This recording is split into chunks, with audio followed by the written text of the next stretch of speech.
ជំរាបសួរពុកម៉ែបងប្អូនថ្ងៃនេះខ្ញុំមាន Oppo A31 មួយគ្រឿងដែលវាមានបញ្ហាបាត់ iMe ពេលដែលយើងឆែក iMe វាទៅពុកម៉ែបងប្អូនគឺវានេះចេញណាល់ iMe អញ្ចឹងណាគឺវាអត់លោតស្គាល់ iMe សោះហើយសម្រាប់ពុកម៉ែបងប្អូនដែលជួបបញ្ហាទូរស័ព្ទបាត់ iMe ដូចនៅក្នុងវីដេអូពុកម៉ែបងប្អូនអាចទំនាក់ទំនងតាមរយៈលេខ Telegram ដែលមានខាងក្រោមវីដេអូដើម្បីប្រើប្រាស់សេវាកម្មជួសជុលរបស់យើងហើយសម្រាប់ការបាត់ iMe របស់វានេះដែរគឺវាមិនមែនមកពីបញ្ហាម៉ាស៊ីនទេពុកម៉ែបងប្អូនហើយក៏មិនមែនមកពីបញ្ហាជើងស៊ីមដែរ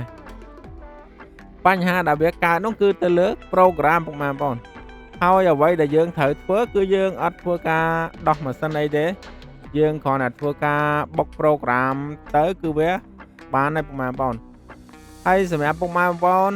ដែលអត់ទាន់បាន Subscribe Channel ពុកម៉ែបងប្អូនជួយ Subscribe Channel មួយផង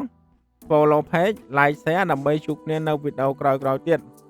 ហើយសម្រាប់ពុកម៉ែបងប្អូនដែលជួបប្រទះបញ្ហាទូរស័ព្ទបាត់ iMe ដូចនៅក្នុងវីដេអូពុកម៉ែបងប្អូនអាចចូលរួមទស្សនាទាំងអស់គ្នាបានហើយកុំភ្លេច Like មួយផងពុកម៉ែបងប្អូនហើយសម្រាប់ពុកម៉ែបងប្អូនដែលមានបញ្ហាទូរស័ព្ទបាត់ iMe ដូចនៅក្នុងវីដេអូហ្នឹង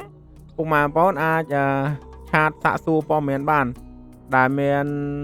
ទំនាក់ទំនងតាមរយៈលេខ Telegram នៅខាងក្រោមវីដេអូបងប្អូនហើយសម្រាប់ការ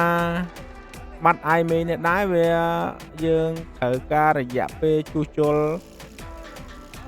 លឿនដែរទេបងប្អូនអាស្រ័យទៅលើទូរស័ព្ទពុកម៉ែបងប្អូនដែលវាជួបបញ្ហាហ្នឹងគឺវាយ៉ាងម៉េចបងប្អូនហើយសម្រាប់ពុកម៉ែបងប្អូនដែលមានទូរស័ព្ទផ្សេងដែលមានបញ្ហាបាត់ iMe បងប្អូនគឺក៏អាចទំនាក់ទំនងមកបានដែរព្រោះអី iMe ដែលវាមានបញ្ហាមកពី program គឺយើងធ្វើហើយគឺប្រើប្រាស់បានរហូតបងប្អូនអត់មានបញ្ហាអីទេពេលដែលយើងអត់ធ្វើការផ្លាស់ប្ដូរគ្រឿងទេយើងគ្រាន់តែធ្វើការ read iMe វាតុបយើងធ្វើការ write full flash ហើយយើង write iMe វាចូលវិញបានហើយបងប្អូនហើយសម្រាប់ពុកម៉ែបងប្អូនដែលកំពុងតែទស្សនាវីដេអូហើយមានកម្មវិធី Unlock Tool មាន file ធ្វើដែរឬក៏ពុកម៉ែបងប្អូនធ្វើអត់ចាញ់ពុកម៉ែបងប្អូនអាចទំនាក់ទំនងសាកសួរព័ត៌មានបានដែរពុកម៉ែបងប្អូនសម្រាប់ការធ្វើនេះគឺយើងចែកម្លែកទាំងអស់គ្នាណាបងប្អូនអញ្ចឹងសម្រាប់ការធ្វើ iMe នេះវាមិនជាពិបាកអីទេហ្នឹងហើយបងប្អូនឥឡូវការរាយរបស់យើងគឺបានបញ្ចប់ហើយបងប្អូនតែឥឡូវយើងចូលទៅឆែក iMe មើលតើវាមានទេបងប្អូននេះ